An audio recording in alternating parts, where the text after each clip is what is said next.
આજના આ સુંદર દિવસને માટે પ્રભુની સ્તુતિ કરતા પ્રભુના નામને આપણે ધન્યવાદ આપીએ છીએ।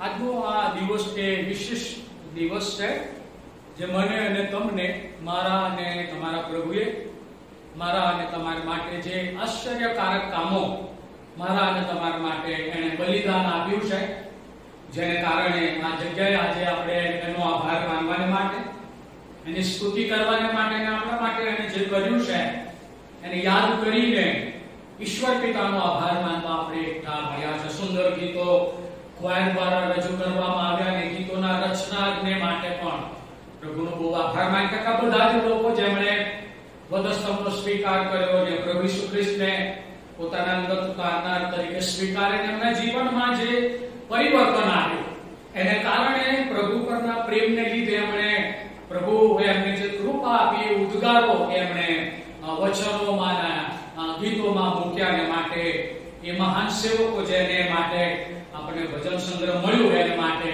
પ્રભુનો બહુ આભાર માનીએ। જેમણે આપણા હાથમાં ગુજરાતી ભાષામાં બાઇબલ આવે માટે જેમણે પોતાના જીવનો ખર્ચી નાખ્યા એવા માણસોને માટે પણ પ્રભુનો આભાર માનીએ। આ માટે આજે આપણે પ્રભુનો પુષ્કળ આભાર માનીએ છીએ। જે શાસ્ત્ર ભાગ આપણે વાંચ્યો 19મો અધ્યાય વાંચી લખેલી સુવાર્તા એનો 17મો અધ્યાય અને 27 વચનો એ પહેલા કલમથી તો છે આખા અધ્યાયમાં તમે જુઓ તો આજના દિવસે પ્રભુ ઈસુ ખ્રિસ્ત ગલગથાની ટેકરી પર સમગ્ર માનવ જાતના પાપને માટે અને વ્યક્તિગત રીતે મારા પાપને માટે, તમારા પાપને માટે એ મરણ પામ્યો। વાતને આજે 2021 વર્ષ થયા છે, પણ જ્યારે કોઈ વ્યક્તિ આપણા માટે કશું સારું કરે છે ત્યારે જ્યારે વ્યક્તિ વિશે આપણે વિચાર કરીએ છીએ ત્યારે આપણું હૃદય આભારથી ભરાઈ જાય છે, કારણ કે એને આપણા માટે કંઈક કર્યું છે। એને પ્રભુએ કંઈક નહીં, એને તો પોતાનું બલિદાન આપી દીધું, સ્વાર્પણ આપ્યું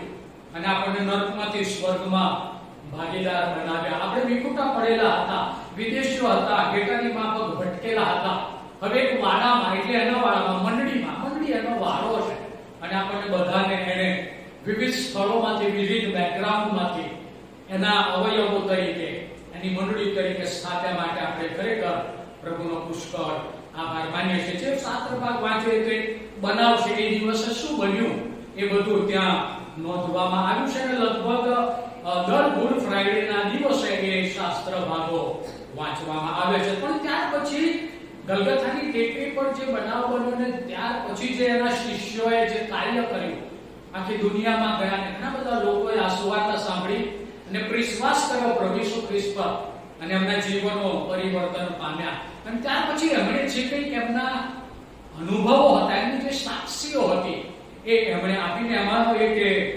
પ્રેરિત પાઉલ છે અને માટે પ્રેરિત પાઉલ એ દમસ્કના રસ્તા પર પ્રભુ ઈસુ ખ્રિસ્તનો સાક્ષાત્કાર કરે છે। પ્રભુ એની સાથે વાત કરે છે કે શાઉલ શાઉલ તું મને કેમ સતાવે છે? ત્યારે એમ કીધું પ્રભુ તું કોણ છે? અને ત્યારે પ્રભુએ કીધું હું ઈસુ કે જેને તું સતાવે છે, જે સતાવનાર માણસ।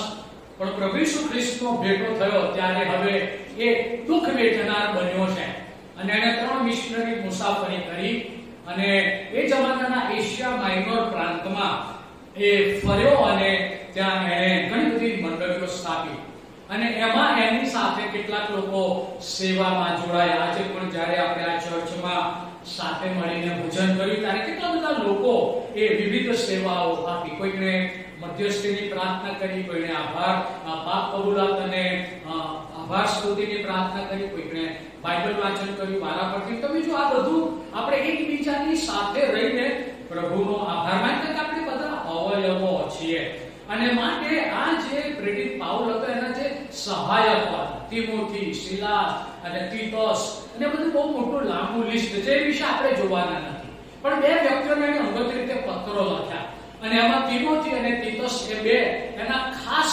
યુવાન દીકરાઓ એટલે કે પ્રભુમાં યુવાન દીકરાઓ કે જેને એને કેટલાક સૂચનો આપ્યા, કારણ કે એના પછી એ મંડળીનો કારોબાર સંભાળવાના હતા માટે એમને સંબોધીને એને કેટલાક પત્રો લખ્યા। એમાં તિમોથીનો પહેલો પત્ર અને બીજો પત્ર અને ત્યાર પછી તીતસને પત્ર એમને સેવાની સમજણ આપવા માટે પ્રભુ ઈસુ ખ્રિસ્ત એમના જીવનો માટે અને મંડળીના જીવન માટે શું છે એ બાબતો સમજાવવાની માટે એને પત્રો લખ્યા અને એમાં કેટલાક મહાન સત્યો એને લખ્યા છે. માટે આજે જે આપણે આ દિવસે વચનો જોવાના છે, બલિદાનનો હેતુ, એ એને આ તીતસને જે પત્ર છે એના 3જા અધ્યાયની 2જા અધ્યાયની 14મા વચનમાં લખ્યું છે.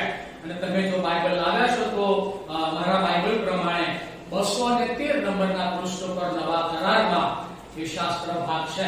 તીતસને પત્ર એનો 2જો અધ્યાય અને એનું 14મું વચન મારા બાઇબલમાં 213 નંબરના પૃષ્ઠ પર ત્યાં પ્રમાણે લખવામાં આવ્યું છે. તેણે આપણે સારું પોતાનું સ્વાર્પણ કર્યું કે જેથી સર્વ અન્યાયથી તે આપણો ઉદ્ધાર કરે અને આપણને પવિત્ર કરીને પોતાને સારું ખાસ પ્રજા તથા સર્વ સારા કામ કરવાને આતુર એવા લોક તૈયાર કરે. એટલે આજે પ્રેરિત પાઉલ તીતસને એ સમજાવે છે કે જેથી તીતસ મંડળીના લોકોને આ વાત સમજાવે કે બલિદાનનો હેતુ શું છે, પ્રભુએ શા માટે સ્વાર્પણ કર્યું. તો ત્યાં લખ્યું છે જેથી, એટલા માટે સ્વાર્પણ કર્યું કે સર્વ અન્યાયથી તે આપણો ઉદ્ધાર કરે. એટલે કે આ પૃથ્વી પર દરેક માણસ આદમજન્ય એ સગળાએ પાપ કર્યું છે. રોમી 3:23 એ બહુ પ્રચલિત કલમ છે. સગળાએ પાપ કર્યું છે અને સગળા દેવના મહિમા વિશે અધૂરા છે. કેવળ પ્રભુ ઈસુ ખ્રિસ્ત મનુષ્ય દેહમાં એ નિષ્પાપ નિષ્કલંક હતો. એણે કદી પાપ કર્યું નહીં અને એણે પિતાની ઈચ્છા અમારા અને તમારા માટે પૂર્ણ કરી. માટે રોમી 3:23 એકલા ઈસુ ખ્રિસ્ત બાકાત છે. બાકી દુનિયાની બધી જ પ્રજાઓ, બધા લોકો, મહાન સેવકો, મહાન સંતો એ રોમી 3:23 આવે અને હું કોણ કે રોમી 3:23 આવું. એટલા માટે કે જેથી આપણને સર્વ અન્યાયથી પ્રભુ ઈસુના લોહીમાં શુદ્ધ કરવામાં આવે. ઉદ્ધાર એટલે આપણને નરકમાંથી સ્વર્ગમાં ભાગીદાર બનાવવામાં આવે. જૂના જીવનમાંથી આપણને નવા જીવનમાં લાવવામાં આવે. માટે આ સ્વાર્પણનો હેતુ હતો. ત્યાર પછી બીજું જે હેતુ છે, આપણને પવિત્ર કરવામાં આવે. આપણે ગમે તેટલા સારા કામ કરીએ તો પણ આપણે સારા કામોથી પવિત્ર થઈ શકતા નથી. કારણ કે પવિત્રતા એ કોઈ એવી વસ્તુ નથી કે લીધા પછી આપણા શરીરમાંથી જગારા મારતા હોય, અથવા તો આપણા કપાળમાં કોઈ સિમ્બોલ હોય, અથવા તો કોઈ આપણા શરીર પર એવી નિશાની હોય જેથી પવિત્રતા દેખાય. ભલા મિત્રો, ઈશ્વર એ આત્મા છે અને એમનું જે પહેલામાં પહેલું ગુણલક્ષણ છે એ તો પવિત્રતા છે. અને માટે જૂના કરારથી પ્રભુ ઇસ્રાએલ પ્રજાને વારંવાર આ વાત કહેતા રહ્યા કે જેવો હું પવિત્ર છું એવા તમે પવિત્ર થાઓ. પણ પ્રશ્ન એ છે કે આપણે કેવી રીતે પવિત્ર થઈ શકીએ? નાહવાથી પવિત્ર થવાતું નથી, ઈવન બાપ્તિસ્મા લેવાથી પણ પવિત્ર થવાતું નથી, ઈવન પ્રભુ ભોજનના ભાગીદાર બનવાથી પવિત્ર થઈ જવાતું નથી. પવિત્રતા એ લક્ષણ છે, એ ચારિત્ર છે અને એ તો ઈસુ ખ્રિસ્ત દ્વારા પ્રાપ્ત થાય છે. જ્યાં સુધી ઈસુ ખ્રિસ્તને હું મારા જીવનમાં સ્વીકારતો નથી, મારા તારનાર તરીકે મારા જીવનમાં હવે એને અધિકાર આપતો નથી જીવવાનો, ત્યાં સુધી હું પવિત્ર થઈ શકતો નથી. ગમે તેટલા વલખા મારું તો પણ, અને કદાચ હું આખું બાઇબલ મોઢે બોલી જાઉં તો પણ પવિત્ર ન થવાય. કારણ કે પવિત્ર થવાની એક લાક્ષણિકતા જે બાઇબલમાં આપી છે, આજે આપણે એ વિશે જોવાના છે. માટે અહીંયા પર ઈશ્વરની જે યોજના છે કે આપણે સર્વ અન્યાયથી આપણો ઉદ્ધાર કરવામાં આવે અને આપણને પવિત્ર કરવામાં આવે. બીજો જે હેતુ છે આ કલમમાં કે છે કે પોતાને સારું, એટલે ઈશ્વર પિતાને સારું, પ્રભુ ઈસુ ખ્રિસ્તમાં પોતાને સારું ખાસ પ્રજા તથા સર્વ સારા કામ કરવાને આતુર એવા લોક તૈયાર. એટલે આપણા જીવનમાં એક આતુરતા કાયમ હોય કે બસ મારે ભલું કરવું છે, મારે કોઈકનું સારું કરવું છે, મારે ગુનાનો તો વિચાર જ નહીં કરવાનો, કોઈને નુકસાન કરવાનો તો ઊંઘમાં પણ વિચાર નહીં કરવાનો. જો ખરેખર હું પવિત્ર થયો છું,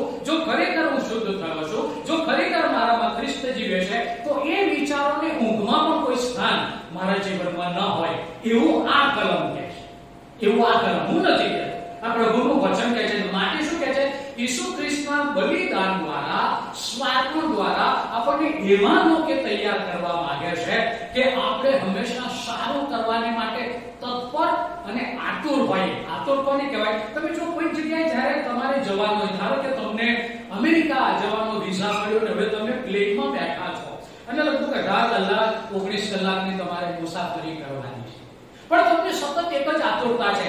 જેમ જેમ થોડો સમય જતો જાય એમ તમે ઘડિયાળની સામે જોતા જશો. પાયલટ કહે છે કે લગભગ 19 કલાક આપણને થશે, અને જ્યારે 19મો કલાક આવે ત્યારે તમારી આતુરતા તીવ્ર બની જાય. કારણ કે તમે કદી અમેરિકા જોયું નથી, અમેરિકા વિશે વાતો સાંભળી છે, પણ આજે તમે પ્લેનમાં બેસીને અમેરિકામાં ઉતરવાના છો.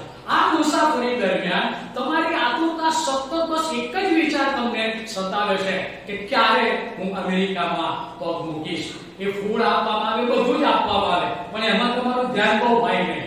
તમારું ધ્યાન એ અમેરિકાની ભૂમિ પર પગ મૂકવાનું છે. અને જેવા તમે પ્લેનમાંથી ઉતરો તો કેટલાક લોકો ખરેખર જો ખ્રિસ્તી હોય અને પ્રભુનો સ્વીકાર કર્યો તે આભાર માને છે કે પ્રભુ મારે જીવનનું સ્વપ્ન સાકાર થયું કે આજે હું અમેરિકાની ભૂમિ પર પગ, જ્યારે ઇઝરાયલ લોકો જાય છે અને હું મારા પત્ની પણ ગયા હતા, જ્યારે અમે ઇઝરાયલમાં પગ મૂક્યો ત્યારે સતત હું આતુર હતો કે જે ભૂમિ પર ઈસુ ચાલ્યા છે, જે ગલગથાની ટેકરી પર મારા માટે મરણ પામ્યા છે, એ બધાને આજે એ ભૂમિને હું જોવાનો છું. ઈસુની કબરમાં હું જોવાનો છું કે કબર ખાલી છે. મારા મિત્રો, આ આતુરતા છે. અને માટે આ કલમમાં એવું લખવામાં આવ્યું, પ્રભુ આપણને એવા આતુર લોક કરવા માંગે છે કે અંધારામાં હોય કે જ્વાળામાં હોય, દુઃખમાં હોય કે સુખી હોય, પરિસ્થિતિ સારી હોય કે ખરાબ હોય, પણ પ્રભુ આપણી પાસે એક અપેક્ષા રાખે છે, આપણે સારું કરીએ. એ આતુરતા આપણામાં 24 કલાક હોય છે. કારણ કે ઈસુએ હેતુથી આવ્યા અને ઈસુએ 33 વર્ષ બસ આ જ કામ કર્યું. એને લખ્યું છે એને ભલાઈના કામ કર્યા. એ મરણ પામે એટલે ખોટું નહોતું કર્યું, પણ આપણને સજીવન કરવા, આપણને અનંત જીવન મળે અને આપણે સ્વર્ગના ભાગીદાર બનીએ માટે એને એ સ્વાર્પણ કર્યું. માટે તમે જુઓ, સ્વાર્પણનો અર્થ એવો થાય પોતે પોતાની જાતે કરેલું પોતાનું અર્પણ. પોતે પોતાની જાતે કરેલું પોતાનું અર્પણ. તમને કોઈ ઓછી પકડીને ફાંસીએ ચડાવે એને અર્પણ ના કહેવાય. તમે કોઈ ગુનો કર્યો અને તમને ફાંસીની સજા થાય અને પૂછવામાં આવે છેલ્લી ઈચ્છા શું છે, એ સ્વાર્પણ નથી. કારણ કે કોઈ ગુનો કર્યો છે માટે સરકાર તમને જજના આદેશ અનુસાર ફાંસીના માંચડે ચડાવે છે. આ એવો માંચડો નહોતો. આ તો વધસ્તંભ ઈશ્વર પોતે એની રચના કરેલી વધસ્તંભની. રોમનોએ ખાલી એની શોધ કરી, રોમનોએ તેની રીત શોધી કાઢી લોકોને ટોર્ચર કરવા માટે અને લોકોને જાણે કે ખૂબ રંજાડ કરવા માટે એમણે એ શોધ કરેલી. પણ રચના એ ઉભા લાકડું હોય કે ના હોય, પણ ઈસુને કચડવાની પ્રભુની મરજી હતી. માટે તમે જો યશાયા પ્રભુદત્તની મારફતે પ્રભુએ આ વાત યશાયાના 53મા અધ્યાયમાં વર્ષો પહેલા એ લખેલી હતી. માટે જો તમારી પાસે બાઇબલ છે તો જૂના કરારમાં 646 નંબરના પૃષ્ઠ પર યશાયા પ્રભુદત્તનું પુસ્તક એનો 53મો અધ્યાય અને એના 10મા વચનમાં આ પ્રમાણે લખ્યું, તો પણ યહોવાની મરજી તેને કચરવાની હતી. તેણે તેને દુખી કર્યો અને તેના આત્માનું દોષાર્પણ થશે ત્યારે તે પોતાના સંતાન જોશે, તે દીર્ઘાયુ થશે અને તેને હાથે યહોવાનો હેતુ સફળ થશે. યહોવાનો હેતુ શું હતો? હું અને તમે ઉદ્ધાર પામીએ, સ્વર્ગના ભાગીદાર બનીએ, અનંત જીવનના ભાગીદાર દ્વારા સતત ઈશ્વરની સાથે જે એડન વાણીમાં સંગત હતી એવી પ્રભુ ઈસુ ખ્રિસ્તના વધસ્તંભના લીધે એ પુનઃસ્થાપિત થાય અને કદી કોઈ આપણને છૂટા ના પાડે નહીં. માટે એ ઈશ્વરનો હેતુ હતો. પણ એ હેતુ પાર પાડવા માટે જે વધસ્તંભની રચના કરી એમાં પ્રભુ કહે છે કે યહોવાની મરજી પ્રભુ ઈસુ ખ્રિસ્તને કચડવાની હતી. તમને ખબર છે તો કદાચ આપણે ચાલતા હોઈએ પેલો મોટો મંગોળો આવે છે, એનો બહુ મોટો ડંખ પાય છે અને જે બચકું ભરે તો કદાચ ચામડી લઈને છૂટે ત્યારે જલ્દી છોડતો નથી અને તમે ખેંચી કાઢો અને પછી તમે જીવતો નહીં ચલાવો, તમે એને પગથી કચડી નાખશો. કેમ? કારણ કે એને તમારું નુકસાન કરે છે. ભાવ મિત્રો, એડન વાડીમાં પ્રભુએ જેને પોતાની પ્રતિમાને સ્વરૂપ પ્રમાણે બનાવ્યા એને પેલા દુષ્ટ આત્માએ, શૈતાનની આત્માએ ભમાવ્યા, પાપમાં પાડ્યા. પ્રભુ દિવસે બહુ દુઃખી થઈ ગયો. એના હૃદયમાં આજે જે આપણે ગીતો ગાય ને બાલો વધસ્તંભ યોમે અને કેટલાક લોકો રડે છે, એના કરતા વધારે દેવના હૃદયમાં દિવસે વેદના હતી કે કેમ મારો બનાવેલો માણસ એ પતિત થયો. એક જ આજ્ઞા હતી, આ ફળ નહીં ખાવાનું, બાકી બધી છૂટ હતી. અને છતાં પેલા ભૂંડા આત્માને એ લોકો આધીન થયા અને માટે એ ભૂંડા આત્માએ એમના જીવનને જાણે કે કંકાળ એટલે મૂળનો મરી જાય અને ગીધડા જ્યારે એના પર પડીને એટલી બધી જોરથી ઝડપથી ખાઈ જાય છે કે કેવળ હાડપિંજર બચે છે. આ શેતાને આ દુનિયાની આવી પરિસ્થિતિ કરી નાખી. આજે પણ આપણે જમાનામાં આપણે બધી બાબતો જગતમાં જોઈએ છે. જગતને શેતાને જાણે ખતમ કરી નાખ્યું છે. પણ ધન્ય હો જે માં ઈસુ ખ્રિસ્તમાં એક મહાન આશા છે. ફરીથી આપણને નવું એક શરીર, બાપ્તિસ્માથી ઉઠ્યા પછીનો નવા માણસપણાનું શરીર, નવા જન્મ દ્વારા નવી ઉત્પત્તિનું શરીર આપણને આત્મામાં પ્રાપ્ત થયું છે. અને માટે યોહાન 10:17 માં એક વાત યોહાન મારા અને તમારા માટે આ અર્પણ વિશે લખે છે. પ્રભુ ઈસુ ખ્રિસ્તના એ પોતાના શબ્દો છે. યોહાનની લખેલી સુવાર્તાનો 10મો અધ્યાય અને 17મા વચનમાં આ પ્રમાણે લખ્યું છે, બાપ મારા પર પ્રેમ કરે છે કારણ કે હું મારો જીવ આપું છું કે હું તે પાછો લઉં. કોઈ મારી પાસેથી લેતો નથી, પણ હું મારી પોતાની મેળે તે આપું છું. તે આપવાનો મને અધિકાર છે અને તે પાછો લેવાનો પણ મને અધિકાર છે. એ આજ્ઞા મારા બાપ તરફથી મને આપવામાં આવી છે. માટે હું મારું સ્વાર્પણ પોતાની ઈચ્છાથી કરું છું. અને માટે ગેત્સેમાની વાડીમાં ગુરુવારે રાત્રે જ્યારે પ્રભુ પ્રાર્થના કરતા હતા ત્યારે એમનો પરસેવો લોહી જેવો થઈ ગયો. અને ત્યારે એમણે બહુ સહજ પ્રાર્થના કરી કે જો બાપ બની શકે તો પ્યાલો તું મારાથી દૂર કર. કારણ કે દિલમાં હતા, નિર્બળતામાં હતા. બધી જ નિર્બળતાને એમને સામનો કર્યો. લાગણી પણ હતા, માની ચિંતા હતી, એના કુટુંબીજનોની ચિંતા હતી, સમગ્ર ઈશ્વરાય પ્રજાની, સમગ્ર માનવ જાતની ચિંતા હતી. પણ દેહમાં હતા માટે અઘરું હતું. આપણે ગાયું પ્યાલો હતો કડવો ઘણો, પણ જરે જરે પી ગયો. અને માટે એને પ્રાર્થના કરી જો બની શકે તો પ્યાલો તું મારાથી દૂર કર. પણ તો પણ મારી ઈચ્છા નહીં, તારી ઈચ્છા પૂરી થવા માટે એ સ્વાર્પણ હતું. સ્વાર્પણ વગર બલિદાન શક્ય નથી. જો સ્વાર્પણ ના હોય તો સેવા પણ ના થઈ શકે. સ્વાર્પણ ના હોય તો ભક્તિ પણ ના થઈ શકે. આ બધાને માટે સ્વાર્પણ જોઈશું. ઘરનું કામ કરવાનું હશે તો પણ સ્વાર્પણ જોઈશું. કોઈક આપણને બહેનોને માટે કદાચ ભાઈઓ આપણે કરીએ છીએ, ભાઈઓ રસોડામાં વાસણ ઘસે, હું ઘસું છું, એમાં કશું ખોટું નથી. ભાઈઓ પણ કપડાં ધોઈ શકે છે, બહેનો કપડાં ધોવાય. પણ જો સ્વાર્પણ ના હોય તો કેવા કપડાં ધોવાય? બનકો ડબોડી પાછા કઈ નાખવા ને કોણ ધોવાય? સાબુ લગાય, પૂરી લગાય. પણ સ્વાર્પણ હોય તો ઘસી ઘસીને, હે ને, બાઈમાં ડાઘ ના દેખાવા જોઈએ, કલરમાં ડાઘ ના દેખાવા જોઈએ. પણ જો સ્વાર્પણ નહીં હોય તો કરવા ખાતર થશે. ભલા મિત્રો, આ પ્રભુ ઈસુ ખ્રિસ્તનું સ્વાર્પણ એ કરવા ખાતર નહોતું. એમાં પૂરેપૂરું એમણે રેડી દીધું. પોતાનું જે કંઈ હતું એ પોતાને ખાલી થઈ ગયા એનાથી. એ રીતે એમણે સ્વાર્પણ કર્યું. માટે કહે છે હું મારી મરજીથી મારો જીવ આપું છું. કોઈ મારી પાસેથી લઈ શકતો નથી. કારણ કે તે ઈશ્વર હતા, ત્યારે પણ ઈશ્વર હતા, આજે પણ ઈશ્વર છે. જીવતા છે બેઠા છે આપણા બાજુમાં. અને આજે આનંદ અનુભવ છે કે આપણે આપણા માટે જે કર્યું છે એના મરણને યાદ કરશે માટે આપણી મધ્યે હાજર છે ને આનંદિત છે. અને માટે કહે છે કે એ આજ્ઞા મારા બાપ તરફથી મને આપવામાં આવી છે. ઈસુ પોતાનો જીવ એ સ્વેચ્છાએ પોતાની મેળે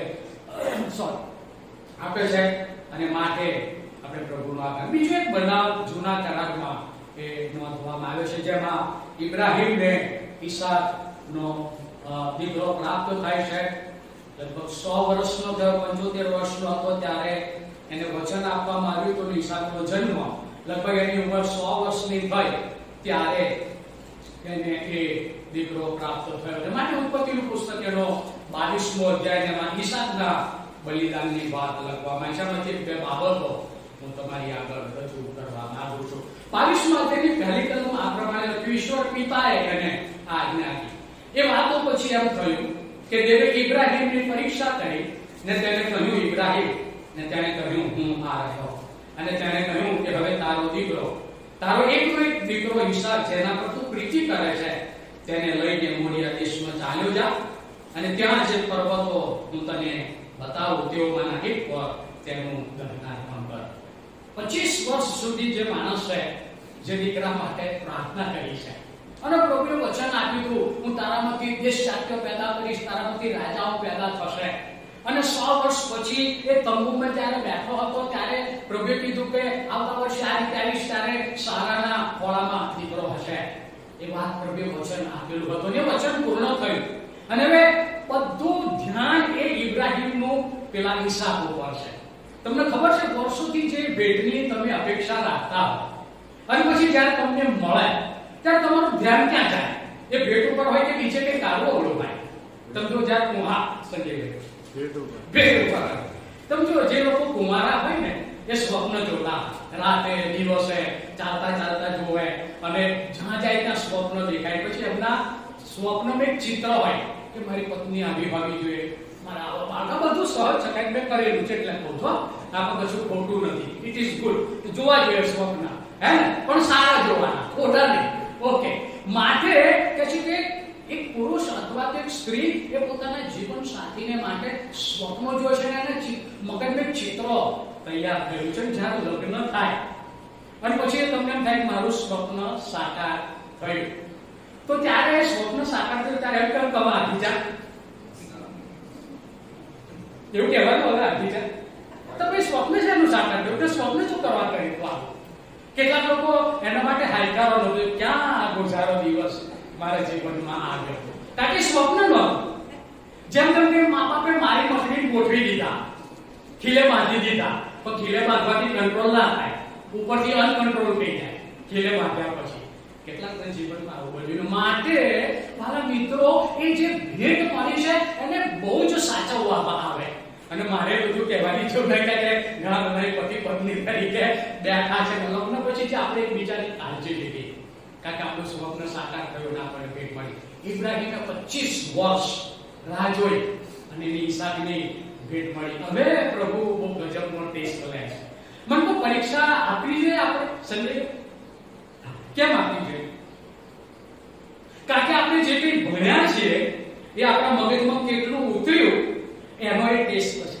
છે હે કે મેં તો આખી ચોપડી પૂરી કરી પણ હમણાં પરીક્ષા લે એટલે ખબર પડશે બે જ પ્રશ્નો તાર ચોપડી કેટલું યાદ રહ્યું આખી ચોપડી મોડે કરી તો એ મેળ નહીં પડે જવાબ આપવા હે અને માટે પરીક્ષા જરૂરી છે એમ ખ્રિસ્તી જીવનમાં પણ પરીક્ષા મસ્ટ એક્ઝામિનેશન મસ્ટ આપણે જેવા આવ્યા એટલે કોરોના ટેસ્ટ નીચે ટેબલ પર કરે છે બરાબર ટેમ્પરેચર બરાબર છે કે નહીં ફલાણું છે કે નહીં કારણ પછી આપણે આવી છે તો ટેમ્પરેચર ઘેર પાછા ના જતા જતા માટે પરીક્ષા એ ખ્રિસ્તી જીવનનો ભાગ છે અને માટે પ્રભુએ ઇબ્રાહીમની પરીક્ષા કીધી તમે જો કેવા શબ્દો વાપર્યા બીજી કલમ ઉત્પત્તિ 22 અને તેણે કહ્યું કે હવે તારો દીકરો તારો એકનો એક દીકરો ઈસાક જેના પર તું પ્રીતિ કરે છે તેને લઈને મોરિયા દેશમાં ચાલ્યો જા અને ત્યાં જે પર્વતો હું તને બતાવું તેઓમાંના એકના પર તેનું દહનાર્પણ કર મન કો આ સહેલું ઈસાકને લઈ જવાનું પછી વેદી બાંધવાની વેદી ઉપર લાકડા ગોઠવવાના ઈસાક તો રસ્તામાં પ્રશ્ન પૂછે ઓ બાપા કે ગેટો ક્યાં તે તો પ્રભુ ગુરુ પાસ કહેતા નહીં તરત ચડવાનું ને નાસી જાય ખરેખર જુવાના તો ઇબ્રાહીમ પાછળ દોડાય નહીં 100 વર્ષનો હતો પેલા ચાકરો તેને તળે કેમ રાખે તમારે નહીં આવવાનું ને તમે રોકી રાખશો મને ઈસાકને મારતા મારે એને મારવાનું છે ઇબ્રાહીમનો પ્રભુ પરનો પ્રેમ તમને ખબર છે સ્વાર્થી હતો સ્વાર્થ પણ વગર પ્રભુ પર પણ પ્રેમ નહીં થાય અને એકબીજા ઉપર પણ નહીં થાય મારે જો સુમિત્રા પર પ્રેમ કરવો હોય ને તો સ્વાર્થી પ્રેમ કરવો પડશે પહેલો કરમથી 3 4 થી 8 વચનો જે લાક્ષણિકતા છે પ્રેમની એ પ્રેમ મારે કરવો પણ ઈસુ હશે તો આ જ થશે ઈસુ નહીં પેલો જો હશે ગુનો તે લાતો મારશે સાંસી મારશે ચીક્યો મારશે લટકાઈ દેશે સોગાઈ દેશે કારણ કે ખ્રિસ્ત નથી અંદર પેલો ગુનો બેઠો છે આપણામાં ખ્રિસ્ત છે માટે સ્તુતિ કરીએ અને ઇબ્રાહીમનો આ પરીક્ષા કરવામાં આવી ઇબ્રાહીમ વહેલી સવારે ઉઠ્યો લાકડા ચીર્યા અને હું તો ઘણી બધી વિચાર કર્યો ત્યારે લાકડા ચીરતો હશે ત્યારે એને શું વિચાર આવતો હશે આ કોના માટે ચીરું છું પ્રભુ જેણે મને આપ્યો છે ને જેના પર રોજ હૃદયથી મને લાગે સારા કરતા વધારે પ્રેમ કરતો હશે ઈચ્છા કારણ કે ગડબડમાં એને મળ્યો હતો અને માટે ટોટલનું ધ્યાન એનું એ આશીર્વાદ જે ઈશ્વરે આપ્યો તો એના તરફ હતું આપણા વાસ્તવિક જીવનમાં પણ આવું બને છે આપણે પ્રાર્થનામાં પ્રભુ પાસે આશીર્વાદો માંગીએ છીએ કેટલાક આશીર્વાદો માટે બહુ લાંબા સમય સુધી આપણે પ્રાર્થના કરીએ છીએ અને પછી જ્યારે આપણે પ્રાર્થના કરીએ છીએ અને આશીર્વાદો મળે છે ત્યારે ઇબ્રાહીમને થયું એવું જ આપણું થાય છે પછી આપણે શું કરીએ છીએ પ્રભુને ભૂલી જઈએ છીએ પછી આશીર્વાદોની વાતો ભર્યા જ કરીએ છીએ અને એ રમકડા રમ્યા જ કરીએ છીએ જે પેટમાં મળ્યા છે એને અને ઈસુને આપણે ભૂલી જઈએ છીએ અને ઇબ્રાહીમનું કંઈક આવું હતું ઈસાકને એટલો બધો પ્રેમમાં ગરકાવ થઈ ગયો હતો ત્યારે પ્રભુને ખબર પડી કે જો એમ પરીક્ષા નહીં લઉં તો નિષ્ફળ જશે અને આગળ જતા ફેલ થશે ફેલ એટલે નાપાસ પ્રભુ નથી ચાહતા કે આપણે નાપાસ થઈએ. માટે આપણી પરીક્ષા કે ઇબ્રાહીમની પરીક્ષા કરીને લાકડા ચીરતો હતો, લાકડાનો ભારો પાછો ઈસાકના માથે મૂક્યો અને મોરિયા બાળ પર ગયા, ચાકરોને નીચે મૂક્યા. અને તમે જો ભજન સંગ્રહ નહોતું ભજન કરવા. અત્યારે આપણી પાસે ભજન સંગ્રહ નથી, અને હોય અને જો કદાચ ભૂલી જો મારે સંજયભાઈના ભજન સંગ્રહમાં જોવું પડે, કારણ ગીત તો આપણે બધા મોડે આવડતા. તો ઇબ્રાહીમ ભજન કરવા ગયો ત્યારે કયું ભજન સંગ્રહ લઈ ગયો? પ્રશ્ન થાય જ ના. એને ભાઈ ભજન સંગ્રહ હતું, વ્યાલો વધકા કે ઈસુ ન કરતા, તો શું ગીત ગાય ઇબ્રાહીમ? અને તે પોતાના છોકરાને લઈને જાય છે, બલિદાન ગીત ગવાય. તો જો આપણે દફન વિધિમાં બીજા જે લોકો આવે ને એ લોકો ગીત ગાઈ શકે છે, પણ જેને ભજન ગુમાવ્યું હોય ને એ ખબરની પેઢી આગળ બેઠું હોય છે ને, ચહેરા પર તમે જો આંસુ સિવાય, વેદના સિવાય એ વ્યક્તિના ચહેરા પર કશું જ દેખાતું નથી.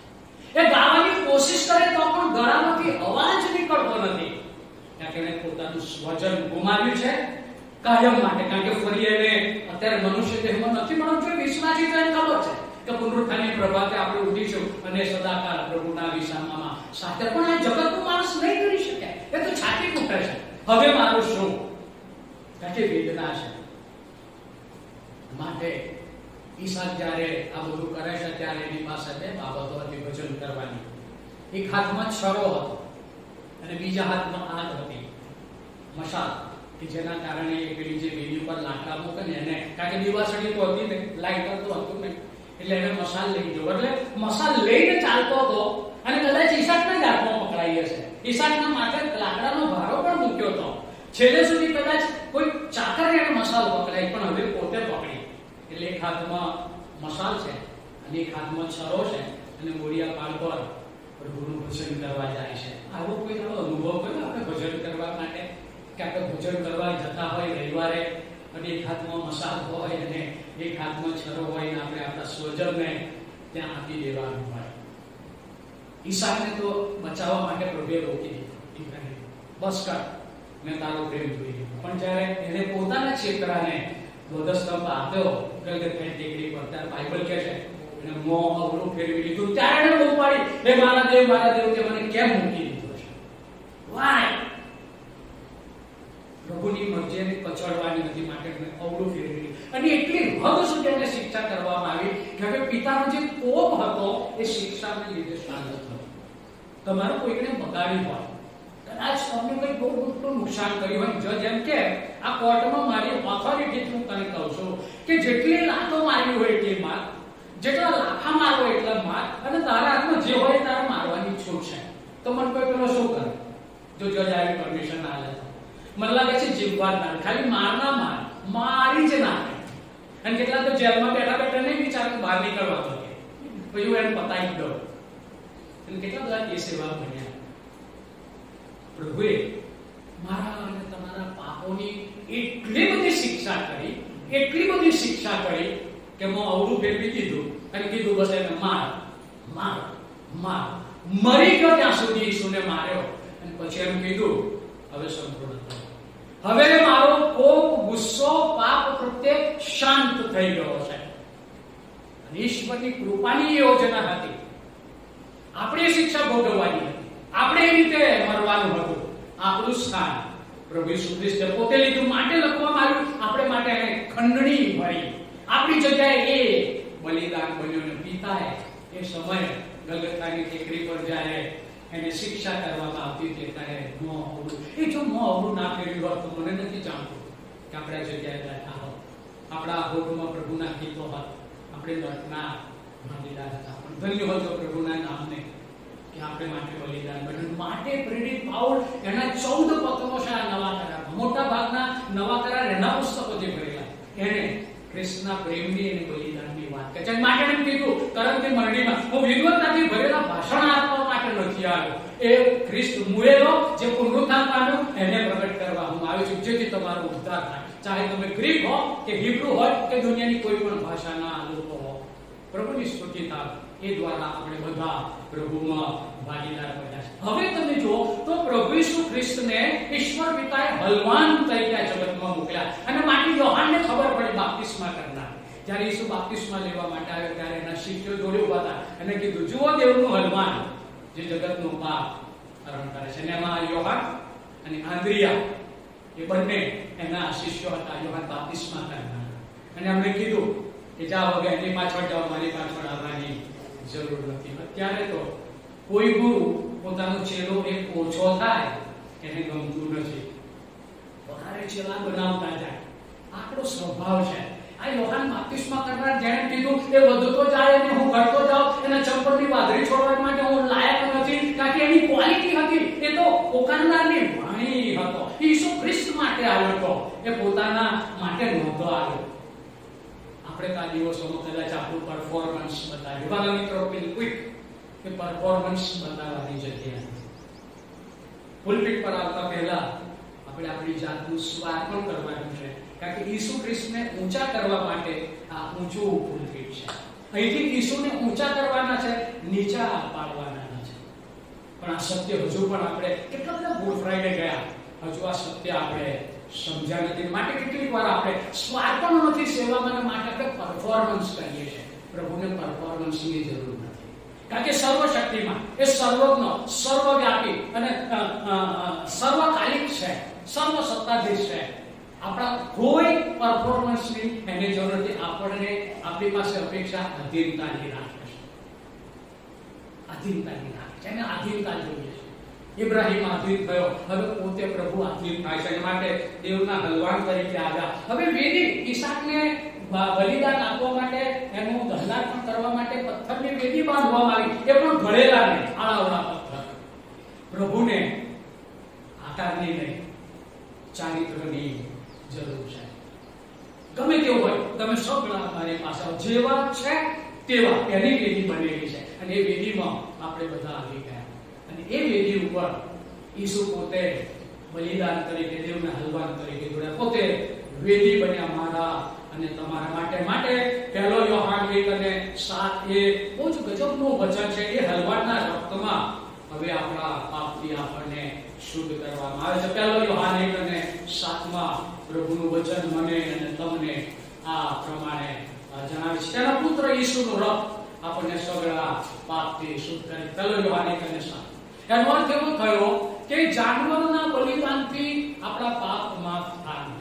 જૂના કરારમાં પ્રભુએ રીત આપી, એક ક્રિયાકાંડો આપ્યા, પણ એ કાયમી ઉપાય નહોતો. ઈસુ આવે ત્યાં સુધીની એ પ્રક્રિયા હતી. માટે હિબ્રુનો પત્ર એ પ્રેરિત પાઉલે લખ્યો. જેના વિવેચકો એના વિશે કહે છે કે એના લેખકની બહુ ખબર નથી, પણ એ પત્રની જે શૈલી છે એના પરથી ખ્યાલ આવે કે પ્રેરિત પાઉલ એનો લેખક છે. જો તમારે જૂનું કરાર સમજવો હોય તો કદાચ મેં પૂરેપૂરો ના સમજે, ખાલી હિબ્રુનો પત્ર તમે વાંચશો તો જૂના કરારની સાચી સમજણ તમને પ્રાપ્ત થશે. માટે હિબ્રુના પત્રમાં આ બધી બાબતો છણાવટથી પ્રેરિત પાઉલ એ સમયના હિબ્રુ લોકોને, યહૂદી લોકોને એને આ વાત જણાવી. અને સાથે સાથે તમે જો હિબ્રુનો પત્ર એ જે આપણે જોઈશું થોડી કલમો, હિબ્રુનો પત્ર એનો 9મો અધ્યાય તમે મારી સાથે ખોલો.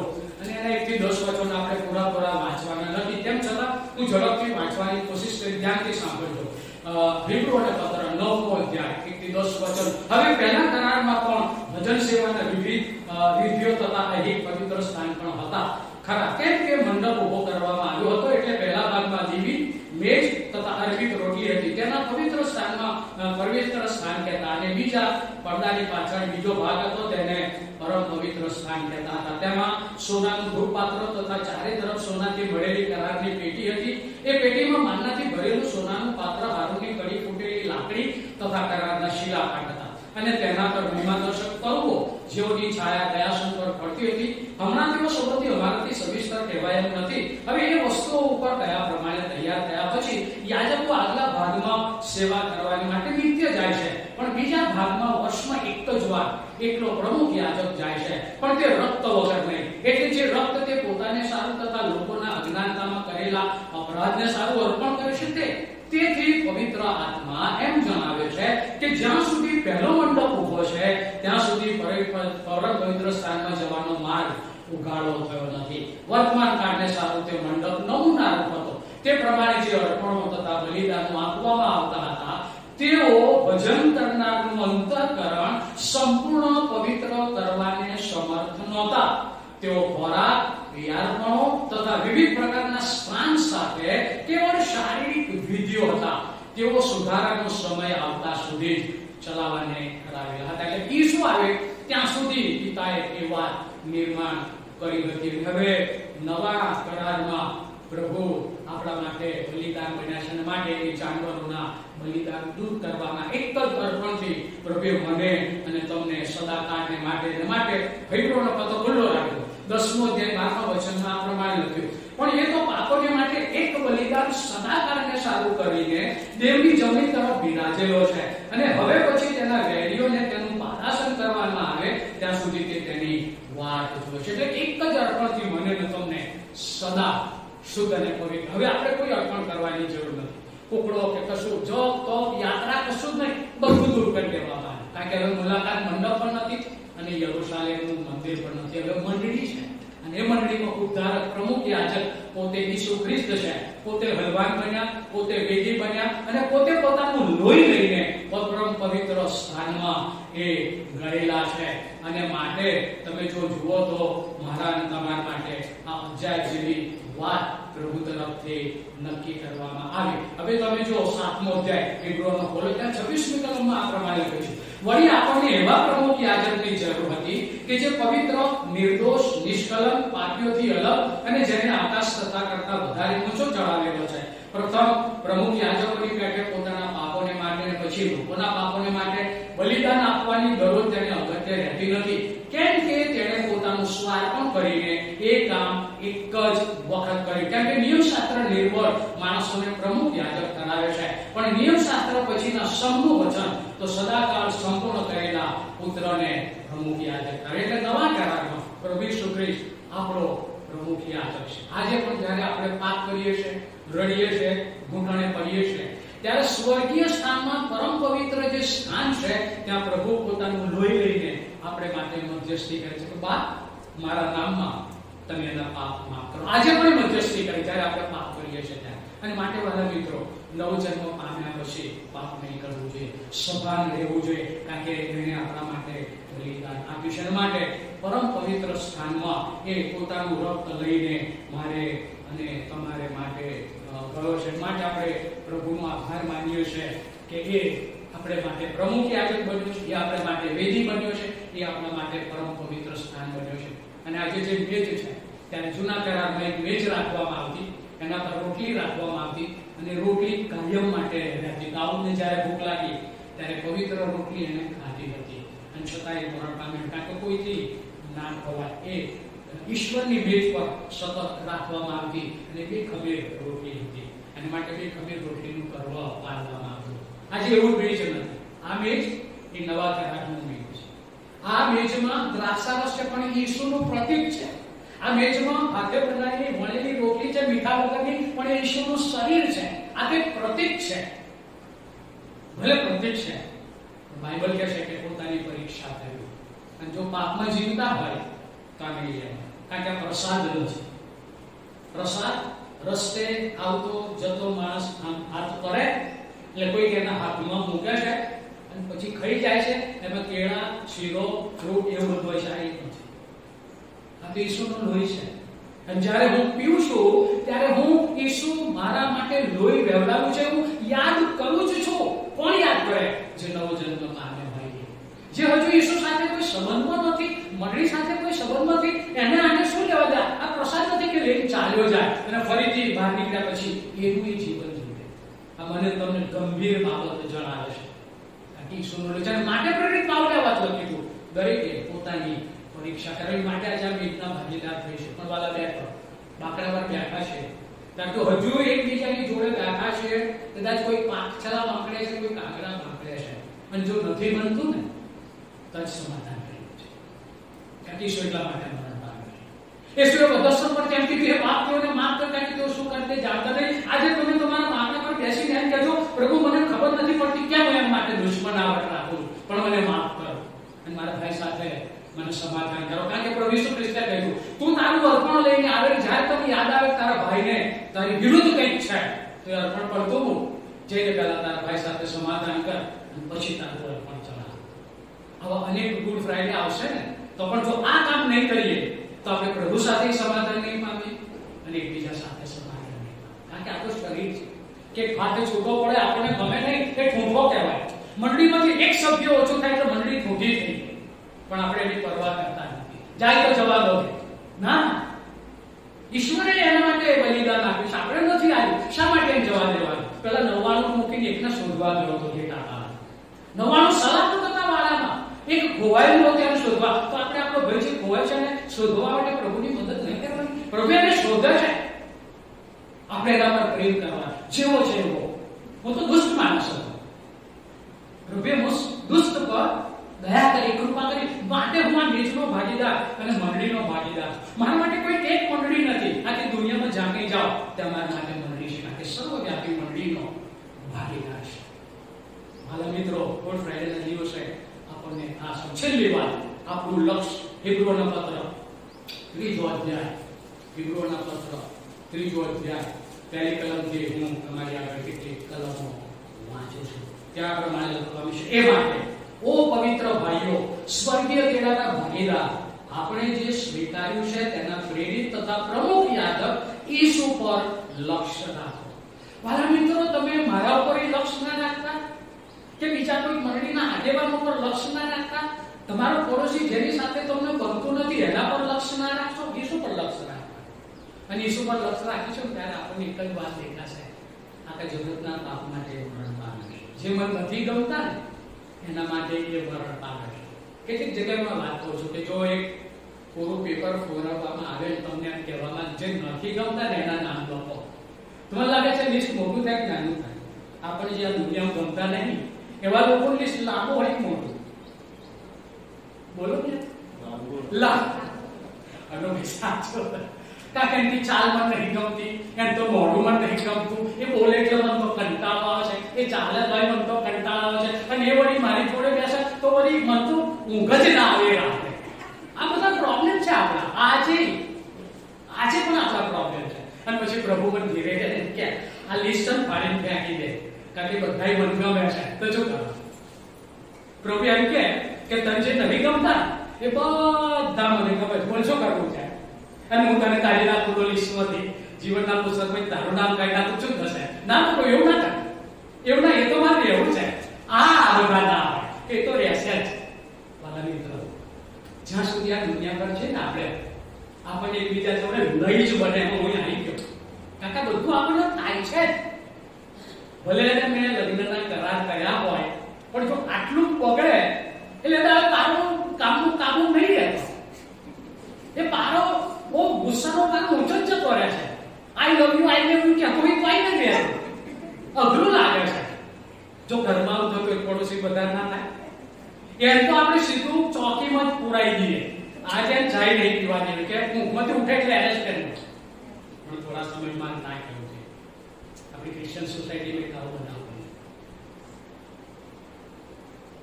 ભાઈને મારતા લઈ નિર્દોષ માણસ. કેમ? વેર વૃત્તિ. પ્રભુ ભોજનની બીજના ભાગીદાર બની અને વેર આપણા હૃદયમાં હોય તો પ્રભુનું બલિદાન વ્યર્થ ગયું. એનો સ્વાર્પણનો કોઈ અર્થ ના રહ્યો. આપણે પણ સ્વાર્પણ કરવાનું છે. અને માટે આ ગીત હિબ્રુના લેખક મને તમને કહેશે કે આપણે ઈસુ તરફ લખ્યા 13મી કલમ તમે જો 13મી કલમમાં આ પ્રમાણે 3જા અધ્યાયની 13મી કલમમાં કહેશે કે હું 12મી કલમથી વાંચું. જે ભાઈઓ તમે સાવધ રહો, રખીને તમારામાંના કોઈનું હૃદય અવિશ્વાસના કારણથી ભૂંડું થાય અને તેમ તમે જીવતા દેવથી દૂર જાઓ. પણ જ્યાં સુધી આ જ કહેવાય છે ત્યાં સુધી તમે દિન પ્રતિદિન એકબીજાને ઉત્તેજન આપો કે પાપના કપટથી તમારામાંનો કોઈ કઠણ હૃદયનો ન થાય. મારા મિત્રો, આ કામ જ્યારે ઈસુ તરફ આપણે લક્ષ્ય રાખીશું ત્યારે આપણે આ કરવાનું છે. માટે આપણે સાવધ રહેવાનું છે. આપણે એકબીજાને ઉત્તેજન આપવાનું છે. એકબીજાને ઉત્તેજન. મને કેટલીક વાતો કહીને પૂરું કરીશું. દફન વિધિ હોય પછી કોઈક માણસ માટે 2 શબ્દો બોલવાના હોય, પેલો ભાઈ વિચારો બહારથી આવ્યો હોય, પેપરમાં લખેલું હોય આટલું આટલું બોલજો, અને બોલવામાં ભૂલ થાય કારણ કે ખબર ના આવે. અને ત્યારે કેટલાક જે બહુ જ આત્મિક લોકો બેઠા હોય ને એ તો તેના જીવનનું મૂલ્યાંકન કરે. મંડળીને લોહી પી આખી જપીડ કોઈને જપવા નથી. બરાબર એ જ દાવત કે કેન્સર થયું જેને હાથમાં ન્યાયાસન હોય, આપણે ન્યાયાધીશ તરત જ આપણે ન્યાયાલયમાં હું છું, આપણે ન્યાય જ કરવા માટે માગું પણ તો આપણે ન્યાય કરીએ છીએ. કંઈક ખોટું જ કર્યું છે. બોલો પાઉલ માનમાંથી બહાર નીકળ્યો ને એટલે જે કિનારે હતા ને એમણે કીધું અંદરથી તો જીવતો આવ્યો સાપ એમ મમનો તરળ છે ને એટલે શરીર ફૂલી મરી જ જવાનું. અને પાઉલે આમ ઝાટકો મારી દીધો, અગ્નિ પડ્યો એટલે મારું સ્ટેટમેન્ટ બદલાઈ ગયું. ખરેખર આ તો સંત માણસ લાગે. તો આપણે આવો જ માનવ છે. ઘડીકમાં લોકો તમને સંત બનાવશે અને ઘડીકમાં તમને દુષ્ટ બનાવશે. જગતને જે કહેવું હોય કહેવા દો. આપણે ઈસુની નજરમાં એના પ્રિય બાળકો બનવા, આપણા એના લોહીમાં આપણે શુદ્ધ અને પવિત્ર થવાની શીખ માટે એકબીજાને છેલ્લી વાત માથીની સ્વાર્થ 18મો અધ્યાય 20મી કલમ લખ્યું છે. આવા લોકો જેઓ તારણ પામે છે એમના માટે લખ્યું, કેમ કે જ્યાં બે અથવા ત્રણ મારા નામે એકઠા થયેલા હોય ત્યાં તેઓની વચમાં હું છું. એમાં પતિ પત્ની અને જો બાળક આપ્યું છે તો 3 અને એનાથી વિશેષ મંડળીમાં છે તો 3 કરતા હતા. જ્યાં બે અથવા ત્રણ મારા નામે એકઠા મળ્યા છે ત્યાં તેઓની વચમાં હું વાત આપી. ભલા કુટુંબીજનો પતિ પત્ની તરીકે હું તમને વાત કહેવાય. દરરોજ સવાર સાંજ હાથ પકડીને એકબીજાની સાથે પ્રભુની પ્રાર્થના કરો. કેવું હાથ પકડશે એટલે ધ્રુજવા માંગશે. કારણ કે મારો અનુભવ છે એટલે કહું છું. કારણ કે ખોટું કર્યું છે આખા દાડા દરમિયાન પછી પત્નીનો હાથ પકડશો તો ખરેખર ધ્રુજાતી છે. કારણ કે પાપ જ પ્રભુ તો યાદ દેવા પહેલા એનું કહી દે કે તે આવું અવરા ધંધા કર્યા છે. તમને ખબર નહીં પકડાય. પ્રેક્ટિસ કે ધ્રુજાતી પણ કરવાની રોજ સવારે પ્રાર્થના કરવાની અને સાંજે કરવાની હાથ પકડી ત્યારે આ કલમ છે સાર્થક થશે. જ્યાં બે અથવા ત્રણ મારે નામે એકઠા મળ્યા છે ત્યાં હું તેઓની વચમાં. એટલે ઈસુ છે માટે લડવા નહીં. બગડ્યો છે ગુસ્સો છે તો એ ઠંડો થઈ જશે. પણ જો પેલો બેઠો હશે તો પુણ્યો મારી દૂર લઈ જશે, છેક પોટ સુધી લઈ જશે. આ ભાઈ જોડે મારે રહેવું નથી. સાહેબ છૂટાછેડા ખાલી પ્રભુ છૂટાછેડા માટે નહીં, છેડા ભેગા કરવા માટે છે. એ દુશ્મનોને ભેગા કરનાર બધો સ્તંભ છે.